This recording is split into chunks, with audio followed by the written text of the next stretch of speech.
আজকে দুর্গাপূজার অষ্টমী, আর আজকে আমি, মা, বাবা আর দিদা আমরা বেরিয়ে পড়েছি আমাদের শহর ময়মনসিংহের সবগুলো পুজো দেখতে। আমি আর বাবা সামনে বসেছিলাম আর পিছনে বসেছিল মা আর দিদা। আমরা থাকি ময়মনসিংহের শম্ভুগঞ্জে, যেটা কিনা ময়মনসিংহ শহর থেকে 10 টাকার অটো ভাড়ার দূরত্ব। তাই আমরা একটা অটো নিয়ে নিলাম। ময়মনসিংহ শহরে এসে সবার আগে আমরা আসলাম গাঙ্গিনাপাড়া, আর গাঙ্গিনাপাড়া একটা পুজোতে আমরা ঢুকে পড়লাম। প্রতিমা দর্শনের পর ভাবলাম একটু ফটোশুট করি, তো সবাইকে বলার পর সবাই এখানে পোজ দিচ্ছে আর আমি এখানে একটু ফটোশুট করে নিলাম। এরপর চলে আসলাম আরেকটা পুজোয়। দেখেন গেটটা কত সুন্দর, আর এখানে আমার একটা জিনিস ভালো লাগছে, সেটা হচ্ছে এখানে ছেলে এবং মেয়েদের ঢোকার জন্য আলাদা আলাদা রাস্তা। দেখেন এইটা হচ্ছে ছেলেদের ঢোকার রাস্তা, আর ওই যে ওই পাশেরটা হচ্ছে মেয়েদের ঢোকার রাস্তা। এই পুজোর ভেতরে ঢোকার রাস্তাটা ছিল অনেক সুন্দর। দেখেন দুই পাশে হচ্ছে বিভিন্ন ঠাকুরদের মূর্তি দিয়ে হচ্ছে লাইটিং করে রাখছে, এবং দুই পাশটা দেখতে বেশ ভালো লাগতেছিল।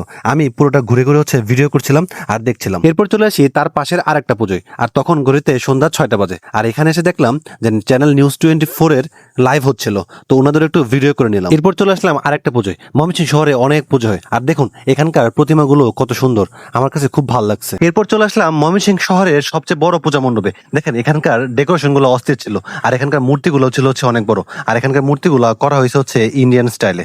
হ্যাঁ দেখেন,